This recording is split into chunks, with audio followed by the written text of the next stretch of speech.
Hello friends, welcome to horizon physics classes. मैं आज के इस लेक्चर में ट्वेल्थ क्लास का एक चैप्टर है अल्टरनेटिंग करंट, एंड उसमें एक टॉपिक है ट्रांसफार्मर, जो बहुत ज़्यादा ही बोर्ड के व्यू से इम्पोर्टेंट है। और इस चैप्टर से जो क्वेश्चन है, 5 नंबर का भी क्वेश्चन आता है। अगर 5 का नहीं आया तो 2 नंबर का भी क्वेश्चन आएगा, है ना, और 1 नंबर का तो क्वेश्चन रहेगा ही। तो मेरा कहने का मतलब ये है कि ये जो टॉपिक है ट्रांसफॉर्मर, है ना, ये बहुत ज़्यादा ही इम्पोर्टेंट है बोर्ड एग्ज़ाम के पॉइंट ऑफ व्यू से। तो आप लोग बिना स्किप किए इसको अच्छे से देखेंगे, है ना। ये आपका एग्ज़ाम में आ रहा है, एकदम बना लेंगे बढ़िया से। और मैं बता दूं कि इस वीडियो को देखने के बाद में इसका नोट्स ज़रूर बना लें, है ना, विद डायग्राम, जैसा कि क्वेश्चन में बताया गया है या तो अभी जो क्लियर किया जाएगा। और इस टॉपिक को हम लोग आज पावर पॉइंट प्रेजेंटेशन, जिसको शॉर्ट में पीपीटी कहा जाता है, उसके मदद से कंप्लीट करेंगे, पढ़ेंगे। और हाँ, और अपने दोस्तों तक वीडियो शेयर करने के लिए ना भूलें, है ना। और कमेंट तो करें ही, है ना, सब लोग कमेंट करें ज़रूरी, पढ़ करके, लेक्चर देख करके। तो चलिए हम लोग स्टार्ट करते हैं ट्रांसफार्मर। तो ट्रांसफार्मर स्टार्ट करने के क्रम में हम लोग सबसे पहले इसका एनिमेशन देखेंगे कि आखिरकार ट्रांसफार्मर जो है वो कैसे काम करता है ना। और वो जो है वो उसका बनावट क्या है, स्ट्रक्चर क्या है, सारे कुछ इसमें देखेंगे। तो इसमें देखिए, ये आपको सामने में दिखाया जा रहा होगा, है ना। एक ट्रांसफार्मर के अंदर में अगर हम सिंगल फेज का बात करते हैं, है ना, हम लोग सारे कुछ डिफिनेशंस के बारे में अभी बाद में बात करते हैं। सबसे पहले इसका एनिमेशन जान लेते हैं, है ना। तो इसमें जो होता है वो 2 कॉइल होता है, ठीक है। इस कॉइल में हम लोग इस वाले को बोलते हैं, है ना, ये जो आपका कॉइल दिख रहा है इसको बोला जाता है प्राइमरी कॉइल कहा जाता है। इसको क्या बोलते हैं? प्राइमरी कॉइल कहते हैं। और इसको हम लोग सेकेंडरी कॉइल कहते हैं, ठीक है। तो प्राइमरी कॉइल देखिए यहाँ पे लिखा हुआ है, प्राइमरी कॉइल है, ये आपका क्या है, तो सेकेंडरी कॉइल है, ठीक है। प्राइमरी कॉइल को हम लोग इनपुट कॉइल भी बोलते हैं, इसको आउटपुट कॉइल बोलते हैं, ठीक है। और इसमें जो है इनपुट आपको देख करके समझ करके लग रहा होगा क्या कि इसमें कुछ इनपुट दिया जाएगा, क्या दिया जाएगा, तो इसमें इनपुट करंट दिया जाता है, अल्टरनेटिंग करंट, है ना। और इससे यहाँ से जो है वो क्या मिलता है आपको, तो आउटपुट करंट मिलता है। तो आखिरकार देखेंगे कि आउटपुट करंट इसमें मिलता कैसे है, विदाउट एनी कनेक्शन, है ना। इसमें किसी तरह का कनेक्शन इनके बीच में जो है वो बनाया हुआ नहीं है ना। तो थोड़ा सा इसको आगे वीडियो को बढ़ा करके हम लोग देखेंगे, देखते जाइए।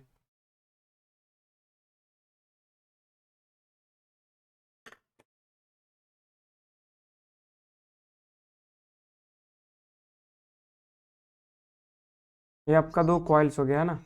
अब थोड़ा देखिएगा इसमें, हाँ, इस प्राइमरी कॉइल में क्या हो रहा है आपका, प्राइमरी कॉइल में, है ना, इस कॉइल में जब इलेक्ट्रिक करंट को भेजा जाएगा, है ना, सोर्स के सहारे एसी करंट को भेजा जाएगा, तो हम लोग जानते हैं कि एसी करंट जो होता है वो आपका चेंज करते रहता है ना, पीरियडिकली जो है वो क्या करता है, चेंज करते रहता है, ठीक है। तो इससे आपका जो मैग्नेटिक फील्ड लाइंस बनेंगे, है ना, तो कुछ इस तरह से बनेंगे, ठीक है। एक मतलब कि सोलेनोइड आप लोग पढ़े होंगे, सोलेनोइड के जैसा कि ये आपका कॉइल है।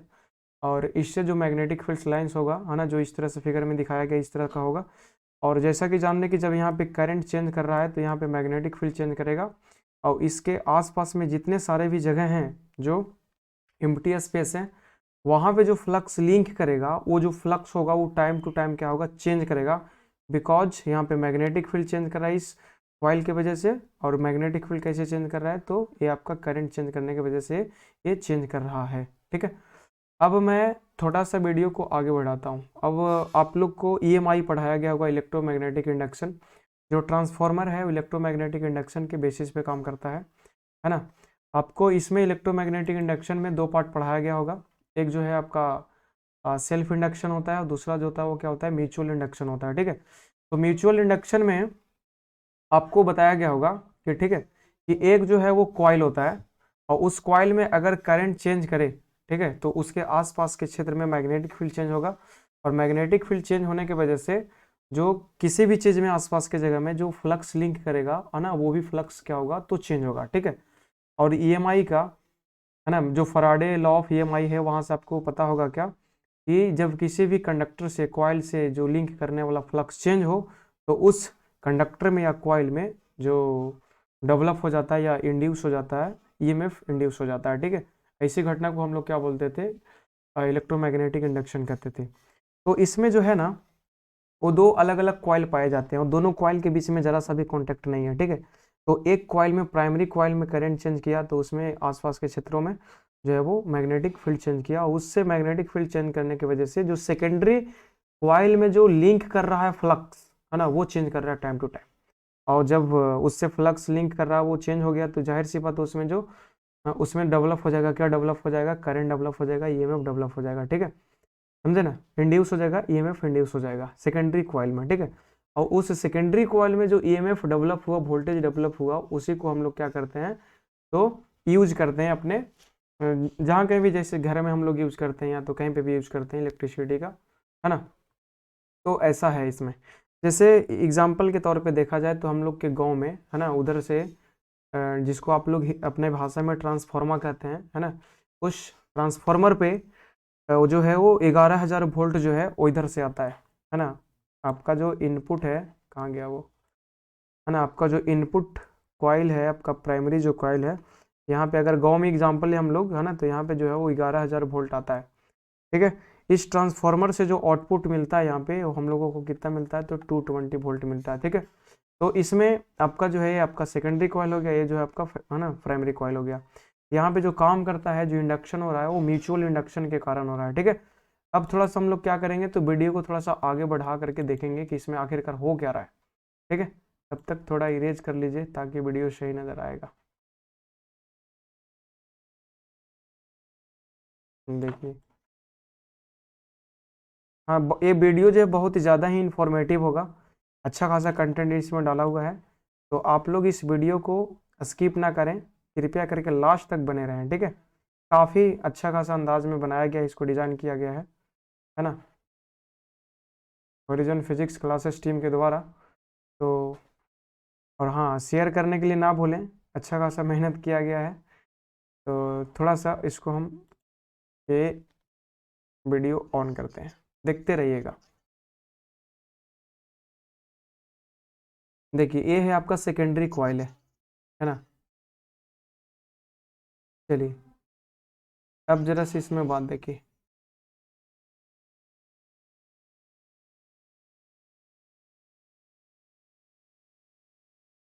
हम्म,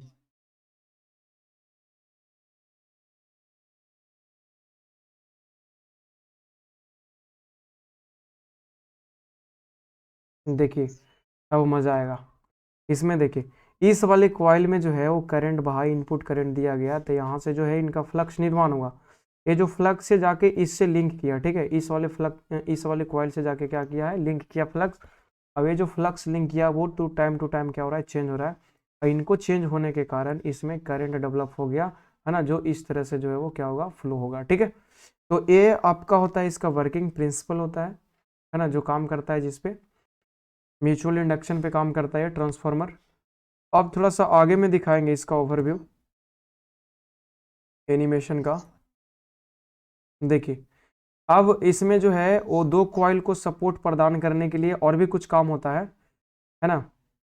इलेक्ट्रिक फ्लक्स है, उनको लॉस को कम करने के लिए, जो लिंकेज है उनको बढ़ाने के लिए, है ना, एक मेटालिक कोर दिया जाता है ना, जो आपका क्या बना रहता है, सॉफ्ट आयरन का बना हुआ होता है। ये आप दिख रहा है ना इसमें, है ना। तो इसको हम लोग क्या बोल रहे हैं, इस चीज़ को हम लोग बोल रहे हैं कोर बोलते हैं इसको, ठीक है। इसको क्या बोलते हैं, कोर बोलते हैं। और ये कोर क्या करता है तो इन कॉइल्स को सपोर्ट प्रदान करता है, और क्या करता है तो जो लिंकेज होता है फ्लक्स का फ्रॉम कॉइल 1 टू कॉइल 2, इनके लिंकेज को क्या करता है, बढ़ाता है। मतलब कि जब ये वाला आपका जो कोर था वो जब नहीं था तो इनसे जो बहुत सारे जो मैग्नेटिक फिलाइंस था ना वो लॉस होकर के निकल जा रहा था। लेकिन ये जो है वो क्या कर रहा है, ये गाइड करके, है ना, ये गाइड करके फुसला करके, है ना, ये दूसरे कॉइल में क्या कर रहा है, ले जा रहा है मैग्नेटिक फील्ड लाइंस को। हम लोग जानते हैं कि किसी कॉइल से जितना number of magnetic field line जाएगा वहाँ पे लिंक करेगा, उतना ज़्यादा उसमें ईएमएफ डेवलप होगा। तो इसमें लॉसेज जो है वो कम किया जा रहा है, किसके सहारे, तो ये कोर के सहारे, ठीक है। मतलब आप सिंपल बोलिए इसमें कि जो फ्लक्स का जो लिंकेज है इनको बढ़ाया जा रहा है ना, कोर की मदद से। ठीक है, आगे थोड़ा देखेंगे। अभी सारा कुछ आपको वीडियो का इन्फॉर्मेशन मिलेगा पीपीटी के सारे, थोड़ा सा इंतजार करेंगे, ये अभी एनिमेशन चल रहा है।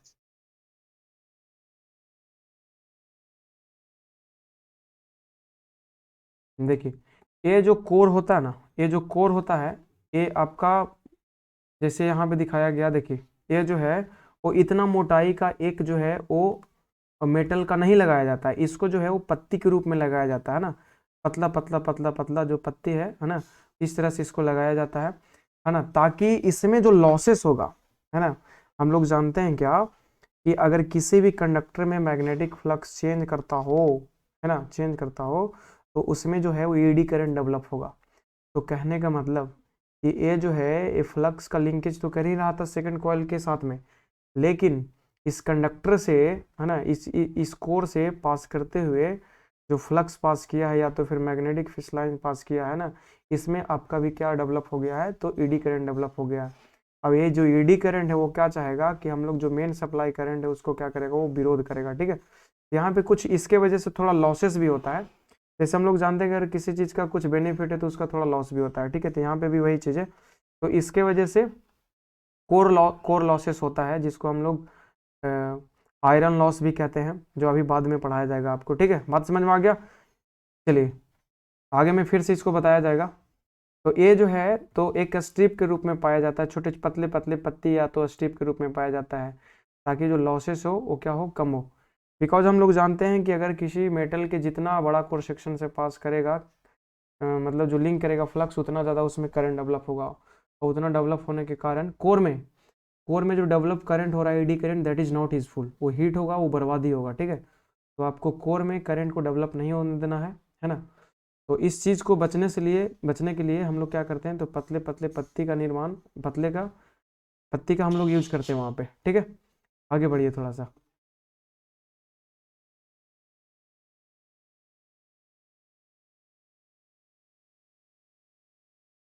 है ना, देखिए यही आपका क्या है, कोर है। चलिए, जो एक पत्ती के रूप में, है ना, छोटा छोटा ढेर सारा पत्ती पत्ती के रूप में यूज किया जाएगा।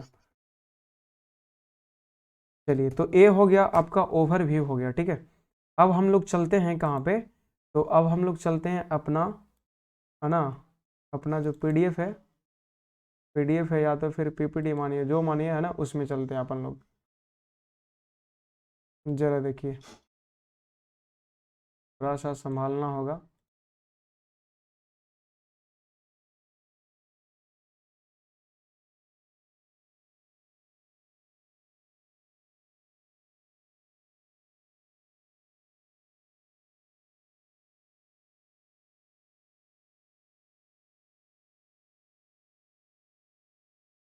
चलिए, इसमें हम लोग चलते हैं।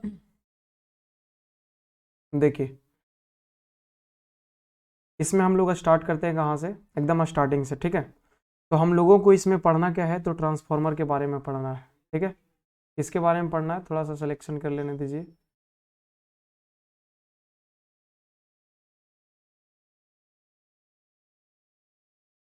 चलिए, ट्रांसफार्मर के बारे में हमको इसमें क्या, हम लोगों को क्या करना है, इसमें पढ़ना है। ठीक है, एकदम लास्ट तक बने रहिए वीडियो में। चलिए, तो इसमें थोड़ा सा कंटेंट्स पहले देख लेते हैं कि आखिरकार इसमें क्या क्या चीज़ हमको पढ़ना होगा। ठीक है, तो सबसे पहले बोला जाएगा क्या किया ना, ट्रांसफार्मर जो है वो क्या है, व्हाट इज ट्रांसफार्मर। उसके बाद में working principle of transformer, transformer का टाइप्स पढ़ेंगे, पार्ट्स ऑफ ट्रांसफार्मर पढ़ेंगे, ईएमएफ इक्वेशन ऑफ ट्रांसफार्मर पढ़ेंगे। उसके बाद में हम लोग क्या पढ़ेंगे, तो वोल्टेज ट्रांसफॉर्मेशन रेशियो पढ़ेंगे। हम लोग सारे चीज़ को बारी बारी से पढ़ेंगे। अगर मैं थोड़ा इन्फॉर्मेशन के लिए बता दूं तो ए Michael Faraday, mister Michael Faraday, है ना, महोदय ने इस डिवाइस को, इलेक्ट्रिकल डिवाइस को खोज किए थे, डिस्कवर किए थे, बनाए थे, है ना। चलिए आगे, तो हम लोग सबसे पहला इसमें जो टॉपिक है वो क्या है आपका, कि what is a transformer. Transformer जो है वो क्या है, तो इसमें बोलता क्या है कि ट्रांसफार्मर जो है वो क्या है, is an electrical device and which convert high voltage AC to low voltage AC and vice versa. क्या इसमें बोला गया है कि ट्रांसफार्मर जो है एक इलेक्ट्रिकल डिवाइस है जो हाई वोल्टेज एसी को, है ना, जो हाई वोल्टेज एसी को क्या करता है, तो लो वोल्टेज एसी में कन्वर्ट करता है, या तो फिर लो वोल्टेज एसी को हाई वोल्टेज एसी में वो क्या करता है, कन्वर्ट करता है, दोनों तरफ से। High to low, low to high दोनों, ठीक है, समझे ना। तो ए हो गया आपका ट्रांसफार्मर हो गया। चलिए उसमें आगे में बोला है क्या, है ना, इस पॉइंट में बोला है कि it works on the principle of mutual induction. ये कौन सा प्रिंसिपल पे काम करता है, तो ये इलेक्ट्रोमैग्नेटिक इंडक्शन में एक स्पेसिफिक टाइप्स उसका पढ़ना था, म्यूचुअल इंडक्शन, उस, है ना, उस प्रिंसिपल पे काम करता है। अगले पॉइंट में इसमें बताया गया क्या कि transformer does not change the frequency of AC. अगर आप एसी इसके चैप्टर को पढ़े होंगे, मेन चैप्टर को पढ़ेंगे, तो उसमें बताया गया होगा क्या कि एसी जो है ना, उसका कुछ पार्टिकुलर इफिशियंट सॉरी फ्रीक्वेंसी होता है। जैसे इंडिया में जो एसी यूज किया जाता है अल्टरनेटिंग करंट, उसका जो फ्रीक्वेंसी होता है वो कितना होता है, तो 50 हर्ट्ज होता है, ठीक है। तो इसका जो फ्रीक्वेंसी होता है, अभी पीछे में बताया गया होगा आपको एनिमेशन में कि दो तरह के इसमें कॉइल पाए जाते हैं, है ना। एक यहाँ पे एक कॉइल मिल गया आपको, और एक जो है वो ए वाला कॉइल मिल गया। ए जो होता है प्राइमरी कॉइल, है कि आपका जो सेकेंडरी कॉइल है। तो प्राइमरी कॉइल में जितना आपका एसी का फ्रीक्वेंसी होगा, उतना ही सेकेंडरी कॉइल में एसी का क्या होता है, तो फ्रीक्वेंसी होता है। बात समझ में आ गया। तो इसके बारे में बोला है, मतलब कि इनपुट करंट और आउटपुट करंट में ट्रांसफॉर्मर में आपका फ्रीक्वेंसी का जरा सा भी प्रभाव नहीं पड़ता है। जैसे आपके गांव में ट्रांसफॉर्मर लगा होगा, है ना, तो इस तरह से जो जाता है वो क्या जाता है, तो 11,000 वोल्ट जाता है, ठीक है। यहाँ से जो आउटपुट निकलता है ना, यहाँ से जो आउटपुट निकलता है वो आपका क्या निकलता है, 220 वोल्ट निकलता है, जो आपके घरे घर में चला जाता है। तो कहने का मतलब कि 11,000 वोल्ट वाला जो एसी है, इसका फ्रीक्वेंसी, और 220 वोल्ट वाला जो करंट एसी है, उसका फ्रीक्वेंसी, इन दोनों का कितना होता है, तो 50 हर्ट्ज होता है ना, इंडिया में। ये इसमें ऐसा है, फ्रीक्वेंसी का किसी तरह का परिवर्तन जो नहीं होता है कि कौन से किस में, तो ट्रांसफार्मर के केस में, ठीक है। चलिए आगे, अब हम लोग पढ़ते हैं इसमें working principle of a transformer, ठीक है, कि ट्रांसफार्मर जो है कौन से प्रिंसिपल पे काम करता है। तो अभी आपको पीछे में बताया गया होगा कि ट्रांसफार्मर जो है वो इलेक्ट्रोमैग्नेटिक इंडक्शन में म्यूचुअल इंडक्शन पे काम करता है। किस पे काम करता है, म्यूचुअल इंडक्शन पे। अभी जैसा कि आपको उसमें एनिमेशन में भी बताया गया था कि इसमें दो कॉइल पाए जाते हैं, है ना। अगर सिंगल फेज ट्रांसफार्मर लिया जाए तो एक कॉइल को बोला जाता है प्राइमरी कॉइल, जैसा कि आपको फिगर में दिख रहा होगा। अब एक जो होता है, जो ब्लू वाला दिख रहा है, इसमें क्या है, वो सेकेंडरी कॉइल है। प्राइमरी कॉइल में मतलब इनपुट करंट दिया जाता है, और सेकेंडरी कॉइल से वहाँ से आउटपुट करंट मिलता है आपको, ठीक है। तो इसमें सबसे पहली बात हम लोग देखते हैं इसमें देखिए यहाँ पे क्या बोला है कि जो ट्रांसफार्मर है ना, transformer works on the principle of Faraday law of electromagnetic induction and mutual induction. बात समझ में आया आपको, है ना, कि ईएमआई में म्यूचुअल इंडक्शन पे क्या करता है, तो ये काम करता है। फैराडेज लॉ दिया गया था आपका, फैराडे का नियम दिया गया था ईएमआई में। दो नियम है, बहुत ही ज़्यादा इंपॉर्टेंट है ये भी नियम, तो याद करके रखेंगे। चलिए उसके बाद में बोला है क्या कि when current changes in the primary coil, है ना, the flux link with the secondary coil also changes. अब देखिए यहाँ पे, वहां पे बताया गया था आपको, अभी तुरंत एनिमेशन में बताया गया क्या, यहाँ पे जो है देखिए, यहाँ पे ए जो है आपका, ए है आपका प्राइमरी कॉइल है, और ए जो है आपका क्या है, वो ए सेकेंडरी कॉइल है, ठीक है। तो इस प्राइमरी कॉइल में जब करंट चेंज करता है, तो इस सेकेंडरी कॉइल से जो लिंक करने वाला फ्लक्स होता है वो भी चेंज करता है। और जब सेकेंडरी कॉइल में जब फ्लक्स है वो क्या कर गया, चेंज कर गया, तो जाहिर सी बात है इसमें करंट डेवलप हो जाएगा, इंड्यूस हो जाएगा।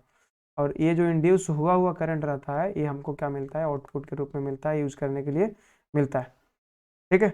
आपको देखिए इधर में भी एक ट्रांसफार्मर का डायग्राम बनाया गया है ना, समझ रहे हैं ना बात को।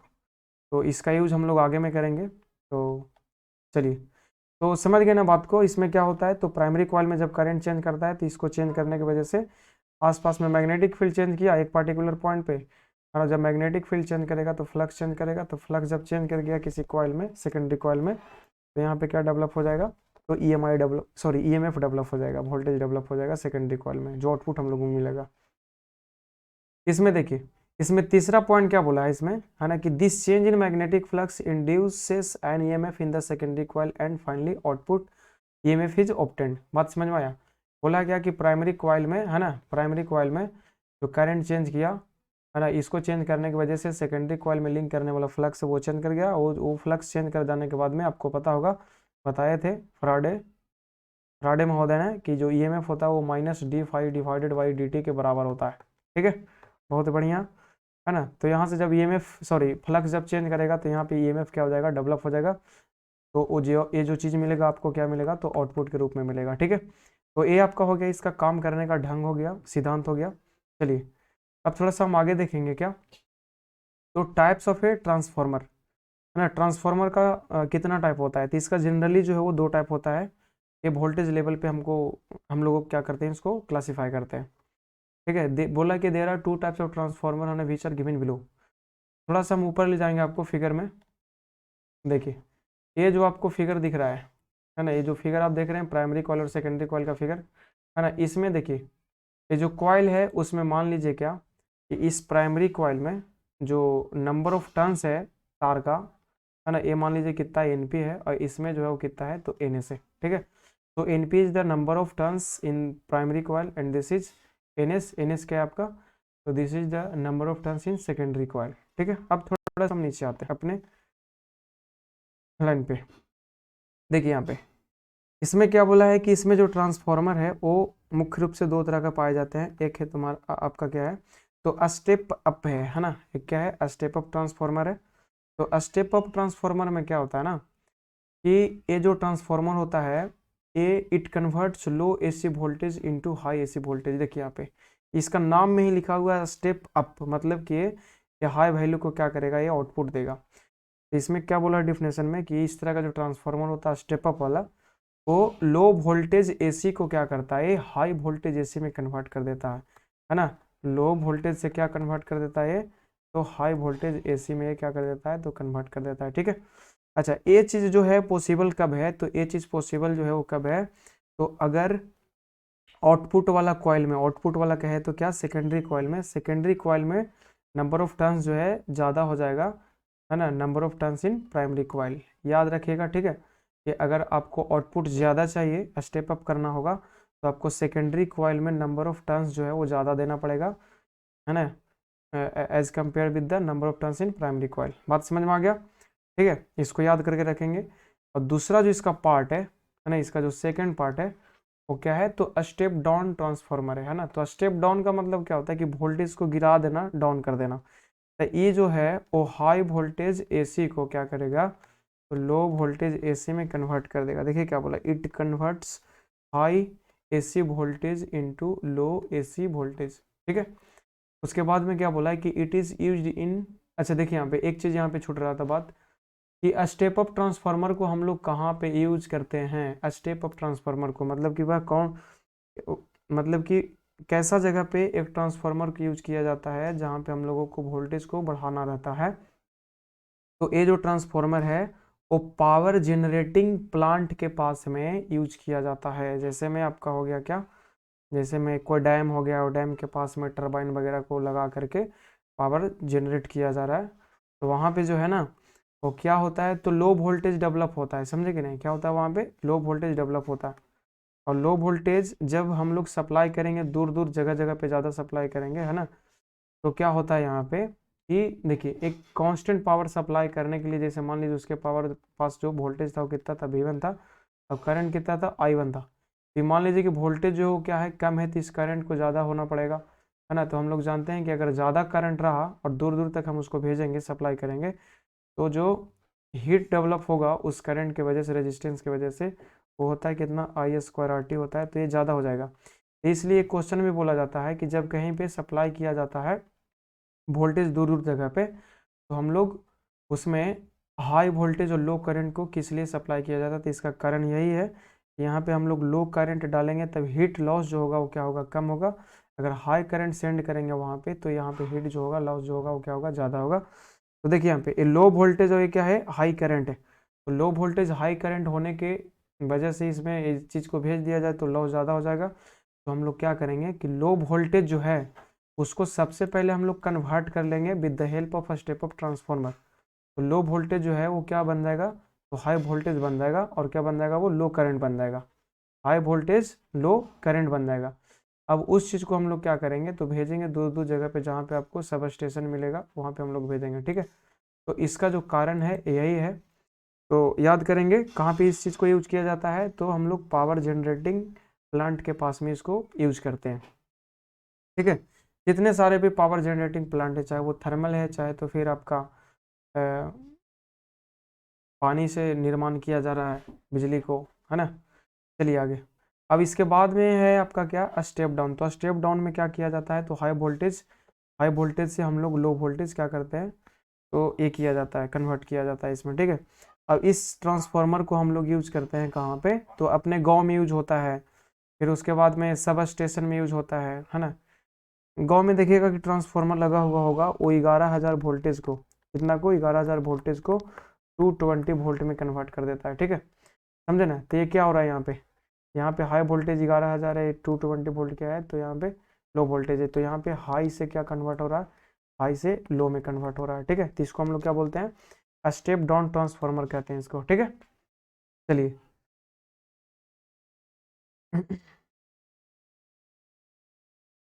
अब आगे देखते हैं इसमें। अब हम लोग इसमें बात करते हैं किसका, तो parts of a single phase transformer का बात करते हैं कि आखिरकार इसमें कौन कौन पार्ट्स को मिला करके ट्रांसफार्मर को बनाया जाता है, ठीक है। इसमें जो सबसे पहला पार्ट है, पार्ट्स तो बहुत सारा होता है, लेकिन हम लोगों को जो 12th क्लास में पढ़ना है ना, मतलब कि रिलेटेड टू ईएमआई, है ना, एनर्जी लॉसेस वगैरह के बारे में हम लोग देखेंगे, उससे जो रिलेटेड पार्ट होगा उसी को पढ़ेंगे, नहीं तो पार्ट तो कहने का ढेर सारा पार्ट्स होता है उसका। चलिए, तो सबसे पहला जो इंपॉर्टेंट पार्ट है इसमें कौन है, तो कोर है, ठीक है। इसमें क्या बोला है आपको, इधर में दिख रहा होगा, ये जो है ना पत्ती, इसको हम लोग पत्ती कहते हैं या तो स्ट्रिप कहते हैं, ये स्ट्रिप के रूप में यूज किया जाता है इसको। तो इसमें देखिए सबसे पहले पढ़िए इसको क्या बोला कि the core act as support to the winding in the transformer, it also provides a low reluctance path to the flow of magnetic flux। अब थोड़ा सा हम चलेंगे ऊपर में चलेंगे, देखिए यहाँ पे, देखिए ये इधर में आपका कॉइल है, इधर में आपका कॉइल है, सेकेंडरी कॉइल है, ठीक है।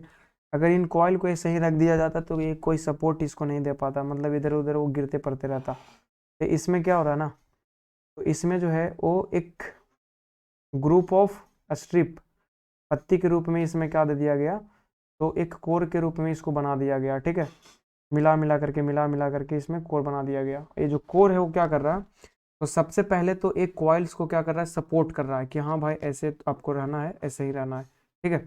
दूसरा बात में क्या कर रहा है, दूसरा पॉइंट इसका होगा क्या, कि इस तरह से जो निकल रहा था, जो बर्बाद हो रहा था आपका जो मैग्नेटिक फील्ड लाइन जो था, इस तरह से जो बर्बाद हो रहा था, है ना, इसको ये गाइड करके क्या करता है, गाइड करके इस तरह से ऐसे ऐसे ऐसे ऐसे करके यहाँ पे भेजता है, ठीक है, ये ऐसे ऐसे करके, मतलब कि कहने का मतलब क्या है कि मैग्नेटिक फील्ड लाइंस का जो लिंकेज है ना, वो लिंकेज को क्या करता है, बढ़ा देता है, समझे ना। ये जो फोकट के जा रहा था, जो फालतू फजीहत में वेस्ट हो रहा था, ये वेस्टेज को क्या करता है, कम करता है। जब लिंक बढ़ा देगा, मैग्नेटिक फ्लक्स का लिंक बढ़ा देगा, तो जाहिर सी बात है कि सेकेंडरी कॉइल में जो डेवलप होगा करंट, वो क्या डेवलप होगा, ज़्यादा डेवलप होगा, ठीक है। अगर मतलब पहले अगर कोर नहीं रहता, उसके कंपैरिजन में ज़्यादा डेवलप होगा। ऐसा ये बात हम नहीं बोल रहे हैं कि इनपुट करंट से भी ज़्यादा डेवलप होगा, ये तो डिपेंड करता है कि नंबर ऑफ टर्न्स कितना है इसमें, ठीक है। बात समझ में आ गया। तो क्या करता है जो कोर का दूसरा काम जो है वो क्या करता है, फ्लक्स के लिंकेज को बढ़ा देता है विथ लो रिलक्टेंस। देखिए एक वर्ड यहाँ पे डाला गया है इसमें, इसमें है, कहाँ गया, देखिए इसमें बोला है ना कि इट एल्सो प्रोवाइड्स है ना a low reluctance path to the flow of magnetic flux, है ना। बहुत ही रिलक्टेंस करने का मतलब कि रेजिस्टेंस, ये बहुत ही कम रेजिस्टेंस वाला जो है एक पाथ, कंप्लीट पाथ को प्रोवाइड करता है, जो मैग्नेटिक फ्लक्स के लिंक को क्या करता है, वो बढ़ाता है। उसके बाद में क्या बोला है कि it is made up of laminated soft iron core, है ना, एक पत्ती के रूप में बनाया जाता है इसको, है ना। पत्ती के रूप में इसलिए बनाया जाता है कि अगर अगर इसको एक मोटा बना दिया जाता, एक ही इतना लंबा चौड़ा बना दिया जाता, तो ये जो है आयरन जो है बहुत ही हाई डेंसिटी मटेरियल है, ये बहुत भारी हो जाता, तो इसको इंस्टॉल करने में बहुत ही ज़्यादा परेशानी होता, और प्लस में इस कॉइल को अंदर इंसर्ट करने में डालने में बहुत ही ज़्यादा परेशानी होता। तो इसको जो है वो एक, है ना, एक पत्ती, मतलब इस तरह से पत्ती रहता, आप लोग देखे होंगे बचपन में गाँव में जब ट्रांसफार्मर खुलता है तो, है ना, आप देखे होंगे इसमें, तो इस तरह से इसमें जो है वो इंसर्ट होते जाता है और सेट करते जाता है मिस्त्री इसका, ठीक है, मैकेनिक जो है। तो इसमें जो है पत्ती के रूप में इसलिए यूज किया जाता है ताकि ये भारी ना हो, इंस्टॉलेशन में आसानी पड़े। और दूसरा जो बात है वो हम लोग जानते हैं क्या, कि ये जो फ्लक्स जो चेंज कर रहा है, ये फ्लक्स जो है इस कोर से भी तो लिंक कर रहा है, इस कोर से जब लिंक करेगा तो इसमें भी करंट डेवलप हो जाएगा, एडी करंट। याद याद कीजिएगा कि जो ईएमआई में, है ना, ईएमआई में जो करंट डेवलप हो जाता है, इंड्यूस हो जाता है, उस करंट को हम लोग इंड्यूस्ड करंट को हम लोग ईडी करंट कहते हैं, ठीक है। तो इस ईडी करंट के वजह से, है ना, ईडी करंट के वजह से इसका अच्छा खासा रेजिस्टेंस होगा आयरन का, है ना, उस करंट की वजह से इसमें क्या होगा, तो अच्छा खासा हीट लॉस होगा, ठीक है, मतलब एनर्जी वेस्टेज होगा एक तरह से। तो हम लोग इस लॉस को रोकने के लिए क्या करेंगे, तो एक एक सिंगल मेटल नहीं दे करके क्या करेंगे, इसको पत्ती के रूप में दिया जाएगा, क्योंकि हम जानते हैं क्या, कि जितना कम क्रॉस सेक्शन वाला कंडक्टर से करंट पास करेगा उतना कम जो है वो लॉस होगा, ठीक है, उतना कम जो है करंट डेवलप होगा, इंड्यूस होगा। तो इसको स्ट्रिप में देने का, पत्ती के रूप में देने का ये कारण होता है। अच्छा, और जो है इसमें लेमिनेशन भी दिया जाता है ताकि लॉस को कम किया जा सके, मिनिमाइज कर सके हम लोग, है ना, किसको, तो लॉस को। देखिए यहाँ पे बात बोला होगा, आगे आइए,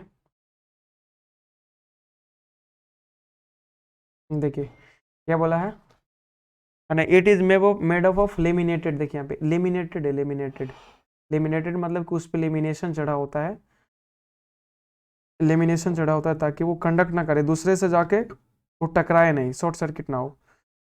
बोला कि soft iron core is order to reduce the losses in transformer, है ना, ये आपको क्या करता है, ट्रांसफार्मर में लॉसेस को कम करता है। अभी बताया ना कि लिंकेज को बढ़ा देता है ना, जब लिंकेज को बढ़ा देगा तो आउटपुट जो ज़्यादा मिलेगा आपको, तो कम जाएगा वहाँ पे लॉसेस।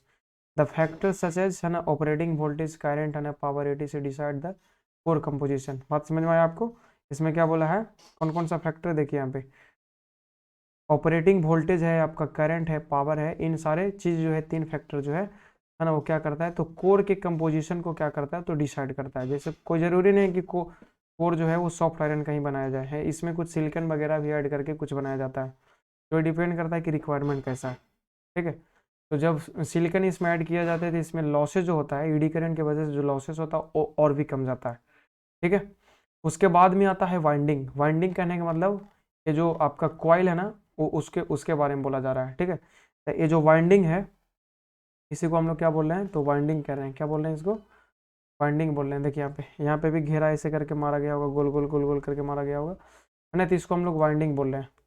तो वाइंडिंग जो है वो कॉइल जो है वो कॉपर, जनरली कॉपर मेटल का ही बनाया जाता है, और ऊपर से ये क्या रहता है, तो लेमिनेशन रहता है, ठीक है, एक थिन लेयर रहता है जो क्या करता है, वो शॉर्ट सर्किट होने से बचाता है वो, मतलब कि एक टर्न, जैसे देखिए लेमिनेशन का काम इसमें क्या है कि एक बार जब ये घुमा और एक दूसरा घेरा जब इससे मिलेगा जा करके, तो आपस में शॉर्ट सर्किट नहीं होगा। एक कवर डाल दिया जाता है प्लास्टिक का, नहीं ये पेंटेड रहता है, समझिए, तो पेंट रहता है, इसमें लेमिनेशन चढ़ाया रहता है, और ये नॉन कंडक्टिंग लेयर के जैसा काम करता है, ठीक है। चलिए, इस बाइंडिंग के रूप में देखिए आपके क्या बोल रहा है इसमें, ये binding are the set of copper wires, binding are the set of copper wires, है ना, binding are the set of copper wires wound and wound over the transformer core, transformer core के ऊपर में, है ना, दोनों तरफ से, लेफ्ट एंड राइट में, लेफ्ट की तरफ में रहता है क्या, प्राइमरी कॉइल रहता है, और उस तरफ राइट की तरफ में क्या रहता है, तो सेकेंडरी कॉइल रहता है। उसके बाद में क्या बोला कि कॉपर वायर जो होता है आर यूज्ड, है ना, इसमें क्या किया जाता है, कॉपर वायर यूज किया जाता है क्या, अच्छा, इसमें कॉपर वायर को ही हम लोग यूज क्यों करते हैं, बिकॉज देखिए इनका कारण भी है, the high conductivity of copper minimises the losses in transformer, because है ना व्हेन द कंडक्टिविटी इंक्रीजेज, है ना, रेजिस्टेंस टू फ्लो, है ना, डिक्रीजेज। देखिए जरा सा, हम लोग जानते हैं कि अगर किसी भी मटेरियल का कंडक्टिविटी जितना बढ़िया रहेगा ज़्यादा, उसका रेजिस्टेंस उतना ही कम रहेगा, और रेजिस्टेंस जितना कम रहेगा उतना बढ़िया ज़्यादा आपको क्या मिलेगा, तो आपको आउटपुट मिलेगा, समझे ना।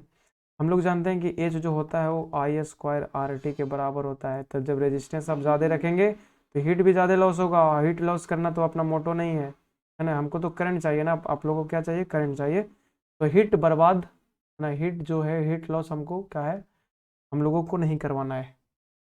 तो इसका कारण यही हुआ कॉपर में यूज करने का, कॉपर में हम लोग क्यों यूज करते हैं कॉपर को, क्योंकि कॉपर का कंडक्टिविटी जो है वो अच्छा खासा है ना, कॉपर का कंडक्टिविटी अच्छा होने से, बेहतर होने से इसका जो क्या बोलते हैं, रेजिस्टेंस जो है बहुत कम है, और रेजिस्टेंस कम होने के कारण इसमें जो लॉसेस होता है वो ज़्यादा नहीं होता है।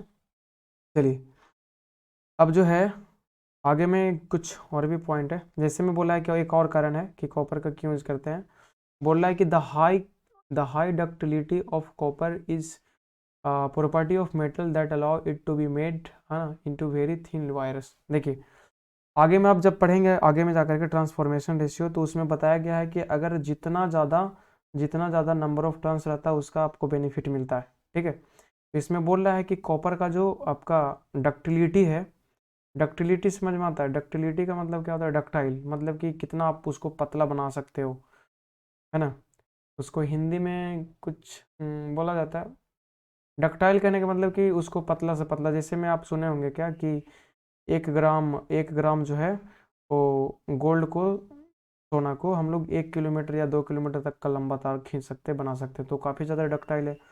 तो कॉपर जो है वो कॉपर का भी अच्छा डक्टिलिटी होता है, जिसके कारण वो पतला ज़्यादा से ज़्यादा पतला बना सकता है। और तो कम जगह में, है ना, तो पतला पतला तार रहेगा, इसका मतलब क्या है कि कम जगह में हम लोग तारों की जो नंबर ऑफ टर्न्स है उसको हम ज़्यादा दे पाएंगे। और जब नंबर ऑफ टर्न्स ज़्यादा होगा तो हम लोग को ज़्यादा बेनिफिट मिलेगा, जो आपको आगे में बताया जाएगा। ठीक है, तो ये आपका दो कारण हो गया। तो कॉपर को ही हम लोग यूज क्यों करते हैं मालूम चल गया ना। तो पहला जो बोला है कि इसका रेजिस्टेंस कम होता है, रेजिस्टेंस कम होगा तो इसका लॉसेस कम होगा। दूसरा बात क्या बोला कि डक्टाइल अच्छा खासा होता है, और डक्टाइल अच्छा खासा होने से इसका वायर जो है वो पतला बना सकते हैं, और पतला बनाएंगे तो कम स्पेस में हम लोग ज़्यादा नंबर ऑफ टर्न्स दे पाएंगे कॉइल में। ठीक है, और उसका बेनिफिट अच्छा खासा मिलेगा आपको। उसके बाद में बोला क्या है कि there are mainly 2 types of winding. Winding जो है वो 2 तरह के होते हैं, इसमें कॉइल पाए जाते हैं, है ना। Primary winding and secondary winding. इसका टाइप क्या है? प्राइमरी वाइंडिंग है, और दूसरा क्या है? सेकेंडरी वाइंडिंग है। ये आपका हो गया प्राइमरी वाइंडिंग। तो प्राइमरी वाइंडिंग क्या बोलता है इसमें कि प्राइमरी वाइंडिंग जो है या प्राइमरी कॉइल जो है उस कॉइल को बोला जाता है जिसमें इनपुट करंट को क्या किया जाता है? फेड किया जाता है, सप्लाई किया जाता है। बोला कि the set of turns of winding to which supply current is fed. Fed मतलब उसको दिया जाएगा, है ना, जहाँ पे हम लोग इनपुट देंगे। जैसे आप चलिए यहाँ पे देखिए, तो ये जो आपका हो गया, है ना, ये जो हो गया आपका, ये क्या हो गया आपका? प्राइमरी वाइंडिंग हो गया, या तो प्राइमरी कॉइल हो गया। इसको क्या बोल रहे हैं हम लोग? प्राइमरी वाइंडिंग बोलेंगे, या तो फिर प्राइमरी कॉइल इसको कहेंगे। ठीक है, ये क्या हो जाएगा? सेकेंडरी सेकेंडरी वाइंडिंग हो जाएगा, या तो फिर सेकेंडरी क्या हो जाएगा? ये कॉइल हो जाएगा। ठीक है, तो इस प्राइमरी वाइंडिंग में हम लोग इनपुट देते हैं, यहाँ पे क्या देते हैं? इनपुट देते हैं। और सेकेंडरी वाइंडिंग में से क्या लेते हैं? तो हम लोग आउटपुट निकाल लेते हैं। ठीक है, तो ये आपका हो गया primary and secondary winding. Secondary winding में क्या बोला कि the set of turns of winding from which output is taken. ठीक है, आपको मिल गया यहाँ पे। उसके बाद में क्या बोला है कि the primary and secondary windings are insulated from each other using insulating coating agent. देखिए, प्राइमरी वाइंडिंग और सेकेंडरी वाइंडिंग जो होता है, मतलब कि दोनों जो कॉइल होता है ये आपस में टच नहीं रहते हैं। ये बीच में जो स्पेस खाली है इसमें कुछ भरा जाता है। ठीक है, नॉन कंडक्टिंग मटेरियल भरा जाता है ताकि दोनों के बीच में शॉर्ट सर्किट नहीं हो। और जहाँ शॉर्ट सर्किट हुआ तो इधर से जो आपका 11,000 वोल्ट, जो मान लीजिए सपोज दैट एग्जांपल ले रहे हैं कि आप यहाँ पे कितना दिए थे? 11,000 वोल्ट जो है वो दिए थे इनपुट वोल्टेज। ठीक है, कितना? 11,000 वोल्टेज। 11,000 डायरेक्ट जो है इधर में चला जाएगा, तो आपके घर में जो बिजली है, पंखा है, मोबाइल है, जो कुछ भी है वो सारा का सारा क्या हो जाएगा? तो उसमें शॉर्ट सर्किट हो जाएगा, वो ख़त्म हो जाएगा, सारे जल जाएंगे। तो इस, है ना, वोल्टेज बढ़ जाएगा। वोल्टेज बढ़ जाएगा तो समझ रहे हैं, जो डिवाइस जो है 220 वोल्ट पे ऑपरेट कर रहा था उसको 11,000 मिलेगा, खराबी हो जाएगा, जल जाएगा सब। अब जो है इंसुलेटिंग एजेंट के रूप में देखिए क्या क्या यूज किया जाता है। इंसुलेटिंग एजेंट के रूप में जो होता है, insulating insulation is necessary for the transformer to separate the winding from each other and to avoid the short circuit. अभी आपको बताया गया कि दोनों कॉइल में, है ना, शॉर्ट सर्किट होने से बचने के लिए इंसुलेशन दिया जाता है। This facilitate the mutual induction. उसके बाद में क्या बोला कि insulation agent have an influence on the durability and the stability of a transformer. है ना, ये जो आपका इंसुलेशन है वो ट्रांसफार्मर के ड्यूरेबिलिटी मतलब कि कितना ज़्यादा दिन तक चलेगा, और स्टेबिलिटी को भी क्या करता है? वो बढ़ाता है। अब हम लोग थोड़ा सा बात करते हैं इसके स्टेबिलिटी पर। ठीक है, तो आगे हम लोग चलते हैं इसमें। देखिए यहाँ पे, तो ये जो आपका हो गया कोर और प्लस कॉइल दोनों मिला करके हो गया। ठीक है, और इस चीज़ को हम लोग क्या करते हैं, है ना, इस चीज़ को आयरन का एक, अब आपका समझिए तो भेसल होता है ना। और इस आयरन के भेसल में हम लोग क्या करते हैं? तो इस पूरे सेटअप को हम लोग क्या कर देते हैं? डाल देते हैं। ठीक है, तो इसमें जो होता है वो क्या होता है? तो एक एक तरह का इसको नेफ्था ऑयल शायद बोलते हैं ना, इसको क्या बोलते हैं हम लोग? नेफ्था नेफ्था ऑयल जो है वो क्या किया जाता है, इसमें डाला जाता है अंदर में गर्म करके। आप लोग गांव में देखे होंगे जो बाहर से ही सेंट मारेगा, है ना, स्मेल आएगा उसमें। तो नेफ्था ऑयल को हम लोग डालते हैं। इसका पर्पस देखिए क्या क्या है।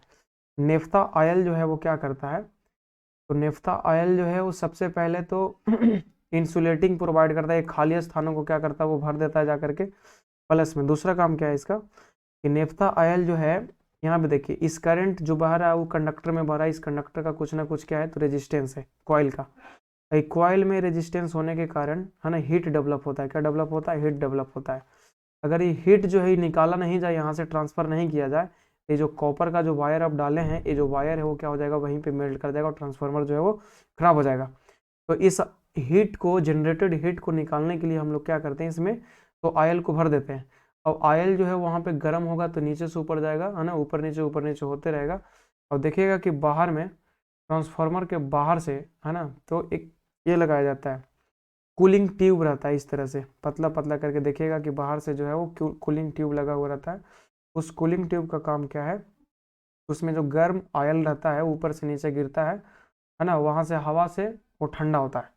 तो इस तरह से जो हीट लॉस होता है वहाँ पे ट्रांसफर होता है। तो इस तेल का काम क्या हुआ, है ना, ये तेल जो है वो आपको क्या करता है, तो हीट को ट्रांसफर करता है ट्रांसफार्मर से एटमोसफेयर में, ताकि वो ट्रांसफार्मर जो है वो थोड़ा ठंडा रहे, ताकि जो अंदर में जो वायर है, कॉइल है, वो गले नहीं। चलिए आगे। ये जो ऑयल होता है वो कंडक्टिंग नहीं होता है, क्या होता है, तो ये नन कंडक्टर अच्छा खासा होता है, ठीक है, नन कंडक्टर होता है। अच्छा, ये नन कंडक्टिंग होने के कारण अंदर में अच्छा सा इंसुलेशन दे पाता है। अच्छा, उसके बाद में जो है अब हम लोग देखते हैं, उस ऑयल का काम देख लिए ना। चलिए, नेफ्था ऑयल को यूज किया जाता है। चलिए अब हम लोग इसमें देखते हैं कि इंसुलेटिंग मटेरियल में हम लोग क्या क्या यूज करते हैं, और भी चीज़ें कुछ कुछ है। जैसे आपका क्या हो गया, सबसे पहले इंसुलेटिंग ऑयल हो गया, है ना, जिसको नेफ्था ऑयल बोलते हैं। उसके बाद में इंसुलेटिंग टेप हो गया, ठीक है। कहीं पे अगर लगता है कि हाँ शॉर्ट सर्किट होने का संभावना है तो उसमें टेप भी यूज किया जाता है। उसके बाद देखिएगा तो इंसुलेटिंग पेपर भी यूज किया जाता है। जैसे कॉइल का उसमें ग्रुप रहता है, जैसे मान लीजिए कि प्राइमरी कॉइल भी है ना, तो प्राइमरी कॉइल मान लीजिए कि क्या है, तो 3 गो है। ये जो कॉइल इससे सीरीज में है, इससे ये जो कॉइल इससे सीरीज में है ना, यहाँ से एक तुम आपका इधर में निकल गया, यहाँ से आपका इधर में निकल गया, यहाँ पे आपको इनपुट जो है वो फीड कर दिया गया। उसके बाद में ठीक आउटपुट में भी उसी तरह से रहता है। मान लीजिए 3 कॉइल का क्या है, तो कनेक्शन दिया गया है, सीरीज में करके जोड़ दिया गया है, यहाँ से आपका क्या मिल जाएगा, तो आउटपुट मिल जाएगा, ठीक है। चलिए, तो यहाँ पे आपका क्या हो गया, तो इंसुलेटिंग पेपर भी डाल दिया जाता है इन कॉइल्स के बीच में, है ना, ताकि जो है इन कॉइल के बीच में क्या कर दिया जाता है, और डाल दिया जाता है ताकि टकराए नहीं, शॉर्ट सर्किट ना हो।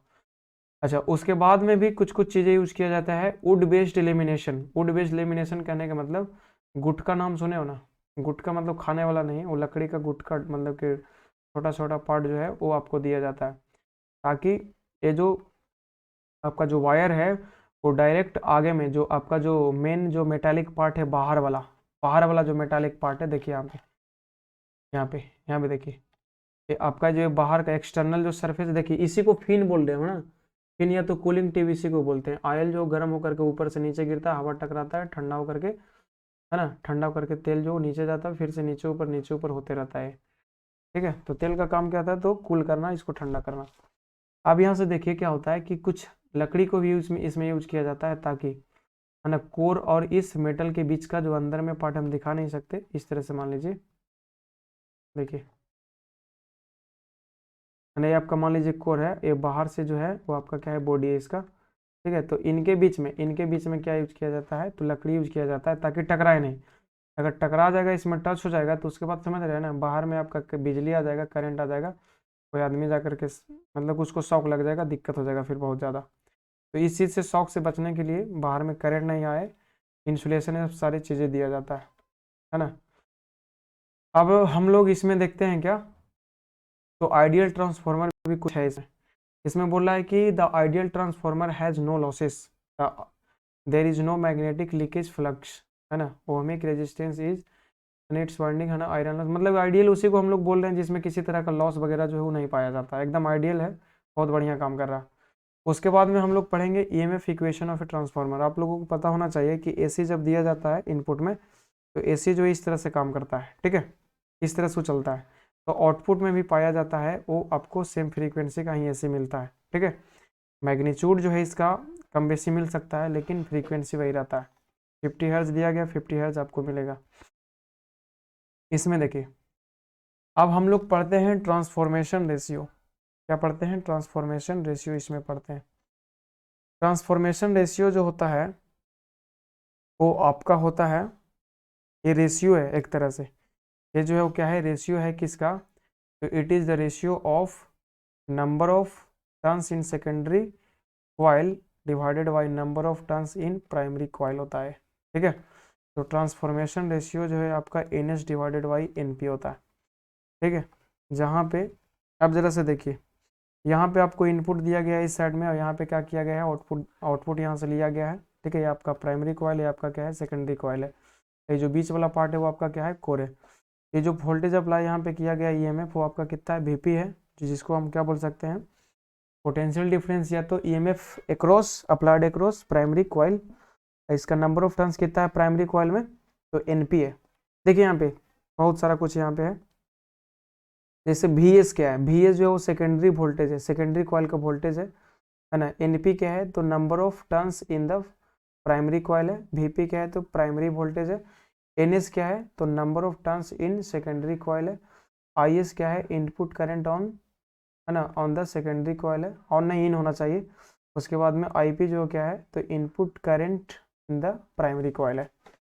ठीक है, तो आप इसमें जानिए ना कि अगर आइडियल ट्रांसफॉर्मर रहता है तो उसमें किसी तरह का पावर जो लॉस नहीं होता है। तो P input is equal to क्या होता है? P आउटपुट होता है। ठीक है, और P का फॉर्मूला क्या होता है? VIP बराबर VI। तो VP into VS, sorry sorry sorry sorry, है ना। इसमें जो है देखिए इनपुट पावर का अगर हम लोग बात करते हैं तो P बराबर क्या होता है? Formula VI। तो A हो जाएगा आपका क्या? VP into IP is equal to हो जाएगा VS इंटू क्या हो जाएगा? IS हो जाएगा। ठीक है, ये चीज़ यहाँ से फॉर्मूला लाया गया। अगर हम यहाँ पे देखें क्या कि VS डिवाइडेड बाई VP देखा जाए तो A निकल के आ जाएगा IP डिवाइडेड बाई क्या आ जाएगा? IS आ जाएगा। ठीक है, समझ में आ गया ना। ये आपका VS क्या है? तो आउटपुट वोल्टेज है, समझिए तो, है ना। सेकेंडरी कॉइल में ना output voltage by input voltage equal to output, sorry, input current divided by क्या हो जाएगा आपका? तो आउटपुट करंट हो जाएगा। ठीक है, यहाँ से जब आप देखेंगे एक रिलेशन है, यहाँ पे बताया जाएगा आपको, अभी तुरंत के तुरंत बताया जाएगा। देखिए यहाँ पे एक रिलेशन था ऐसा कुछ खास करके, वहाँ पे दो कॉइल था ना। तो मान लीजिए कि प्राइमरी कॉइल में जो EMF था, है ना, EMF जिसको आप क्या बोल रहे हैं? EP बोल रहे हैं, है ना। E जो होता है वो क्या होता है?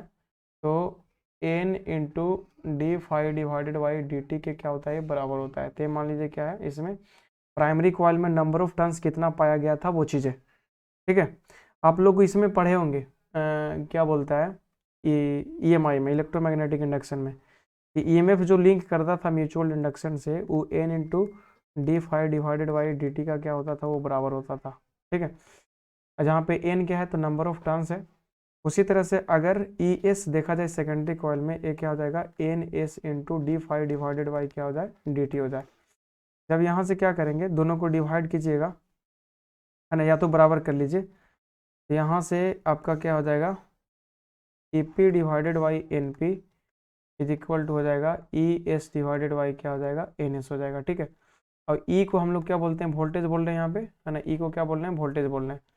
तो यहाँ से EP divided by ES is equal to आ जाएगा NP डिवाइडेड बाई क्या आ जाएगा? NS आ जाएगा। ठीक है, तो अगर आप, है ना, EP को VP में चेंज कर दें तो ये क्या हो जाएगा? VP मतलब EMF E, हम लोग इसको हम लोग V से डिनोट कर रहे हैं क्योंकि ट्रांसफार्मर में V से डिनोट किया जाता है।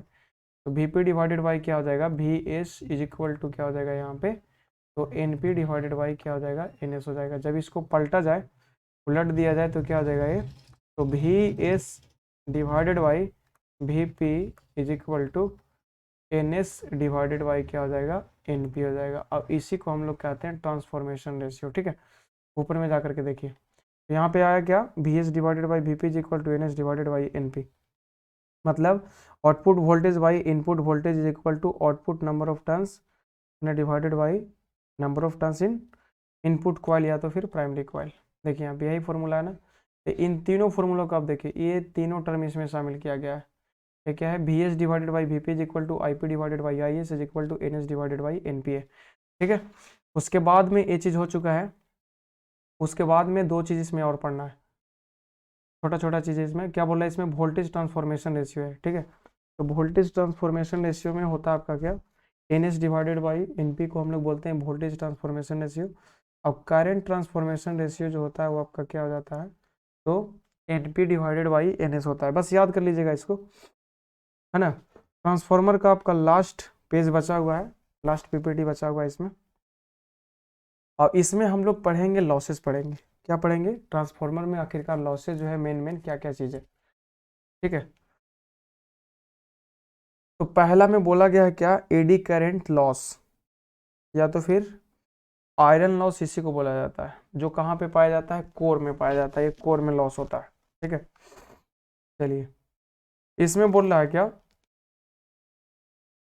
कि due to change in magnetic flux, है ना, due to change in magnetic flux the current is also induced in the core. बात समझ में आया आपको, है ना, जो करंट है वो कोर में भी प्रोड्यूस हो जाता है, इंड्यूस हो जाता है। और वो जो इंड्यूस करंट हुआ है वो मेन करंट को क्या करेगा, अपोज करेगा, लेंज लॉ से बोला जाता है इसको, है ना। तो this current is called eddy current. और उसके बाद में क्या बोला है कि दिस एडी करंट प्रोड्यूसेस, है ना, हीट एंड लॉस अकर्स। आपको समझ में आया कि इस करंट की वजह से, है ना, हीट प्रोड्यूस होता है और प्लस में क्या होता है, तो लॉस इसमें होता है। तो इसी को हम लोग क्या कहते हैं, तो एडी करंट लॉस या तो फिर आयरन लॉस कहा जाता है। ये बोर्ड में आपको अगर 5 नंबर में क्वेश्चन नहीं आया तो 2 नंबर में क्वेश्चन यही पूछा जाता है, ये आयरन लॉस ट्रांसफार्मर में क्या होता है, या तो फिर कॉपर लॉस ट्रांसफार्मर में क्या होता है। ये दोनों क्वेश्चन जो है 2-2 नंबर में पूछा जाता है ना, बहुत ही ज़्यादा इंपॉर्टेंट है। उसके बाद में बोला है कि फ्लक्स लीकेज क्या होता है। ठीक है, तो इसमें क्या बोल रहा है कि total flux linked with the primary coil do not है completely pass through the secondary coil which denotes loss in the flux और फ्लक्स लीकेज। देखिए आपको अगर ऊपर में दिखाया गया होगा, यानी एनिमेशन में पीछे में आपको दिखाया गया होगा कि प्राइमरी कॉइल से जितना जो निकलता है मैग्नेटिक फील्ड लाइंस जो निकलता है वो सब के सब जो है वो इससे नहीं पास होता है, कुछ जो यहीं पे आपका रह जाता है, या तो कुछ जो इधर से पास होकर निकलता है, तो यहाँ पे लॉस होता है। ठीक है, तो यहाँ पे लीकेज हो जाता है, मतलब कि सारा जो है वो उधर में आपका नहीं जा पाता है, समझे ना। तो इसको हम लोग बोलते हैं क्या, तो फ्लक्स लीकेज कहा जाता है। चलिए फ्लक्स लीकेज हो गया, वो बात समझ में आ गया ना।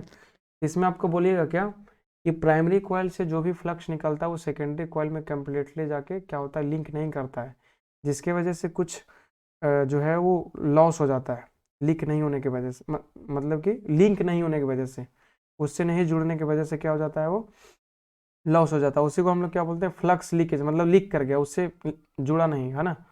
उसके बाद में क्या है, कॉपर लॉस है। कॉपर लॉस देखिए आपका क्या होता है, कॉपर लॉस जो होता है क्या बोला है इसमें कि when current passes through the copper coil, है ना, then due to the some resistance it produces the heat and loss occurs. देखिए हम लोग जानते हैं कि किसी भी मटेरियल में आपका करंट पास करेगा, है ना, तो उसका कुछ ना कुछ तो रेजिस्टेंस होएगा ही, तो यहाँ से जो हीट निकलेगा वो क्या हो जाएगा, तो आई स्क्वायर क्या हो जाता है, आर टी होता है। तो चाहे प्राइमरी कॉइल है या तो फिर क्या रहे सेकेंडरी कॉइल है, इसका कुछ ना कुछ रेजिस्टेंस होगा, और जब इस रेजिस्टेंस से क्या होगा, जब करंट पास करेगा तो इसमें हीट जो है वो निकलेगा ही, एनर्जी का लॉस होगा ही। ठीक है, तो यहाँ से क्या होता है, कॉपर लॉस होता है। बात समझ में आ गया आपको। चलिए अब इसी इसी हीट के वजह से जो है वो ट्रांसफार्मर जो था वो क्या हो रहा था, गर्म हो रहा था। और ये जो गर्मी है, ये जो आपका हीट है, वो आपका क्या करता है, जो ऑयल था वो ऑयल क्या करता है, कलेक्ट करता है हीट को, और बाहर में फिन में जा करके फिन्स के सहारे वो क्या करता है, हीट को ट्रांसफर करता है इन द एटमोसफेयर। अगला जो है वो क्या है, हिस्टेरिसिस लॉस है। ठीक है, अच्छा खासा चीज़ है हिस्टेरिसिस लॉस। हिस्टेरिसिस लॉस में देखिए क्या बोला है कि during the cycle of magnetization and demagnetisation, इस चीज़ को समझने के लिए आपको थोड़ा सा ढंग से देखना होगा। देखिए आयरन, सॉफ्ट आयरन जो है ना वो आपका क्या है, तो एक मैग्नेटिक मटेरियल है। क्या है, मैग्नेटिक मटेरियल। तो आप यहाँ पे जब देख रहे हैं क्या कि जब हम लोग किसी कंडक्टर से करंट पास करते हैं तो उसके आसपास के क्षेत्र में मैग्नेटिक फील्ड डेवलप हो जाता है, और उस मैग्नेटिक फील्ड डेवलपमेंट के वजह से वो जो मटेरियल है लोहा का, जो सॉफ्ट आयरन का जो कोर है वो क्या हो जाता है, तो मैग्नेटाइज हो जाता है। ठीक है, और हम लोग जानते हैं कि इसमें जो एसी जो करंट होता है वो कुछ इस तरह से जा रहा है ना, कभी जो है वो पॉजिटिव रहता है तो कभी नेगेटिव रहता है, तो है ना, कभी नेगेटिव रहता है तो कभी जीरो हो जाता है तो कभी कुछ हो जाता है। तो कहने का मतलब क्या है कि आधे आधे टाइम के लिए है ना, एक क्या किया, मैग्नेटाइज किया, तो कुछ टाइम के लिए क्या कर देगा, डीमैग्नेटाइज कर देगा, ठीक है। तो इसमें भी जो है एनर्जी इसका खपत होता है ना, इस कोर मटेरियल को मैग्नेटाइज डीमैग्नेटाइज करने के लिए भी एनर्जी जो होता है क्या होता है, कुछ खत्म होता है। Energy suspend and this spent energy appear in the form of heat, है ना, ये जो है वो क्या हो जाता है, तो एनर्जी जो लॉस है वो किस में बदल जाता है, तो हीट में बदल जाता है ना। तो इस एनर्जी लॉस को हम लोग क्या कहते हैं, हिस्टेरिसिस लॉस कहते हैं। समझ में आ गया आपको, ठीक है। तो कोई दिक्कत नहीं होना चाहिए, है ना, सारा कुछ बता दिया गया है, बढ़िया से देखिए एकदम लास्ट तक, और अपने दोस्तों तक शेयर कीजिए। मैं आशा करता हूँ कि आपको अच्छे ढंग से समझ में आया होगा। अगर किसी तरह का प्रॉब्लम होगा तो नीचे में कमेंट करके बताइएगा आप, है ना, और कमेंट जरूर करेंगे कैसा आपको वीडियो लगा, आपका कैसा तैयारी चल रहा है थोड़ा बताएंगे, है ना। और बढ़िया से पढ़ाई वढ़ाई कीजिए, एग्ज़ाम बगल में है, ठंड से थोड़ा बचिए। चलिए धन्यवाद, मिलते हैं फिर अगले क्लास में, है ना, थैंक यू सो मच।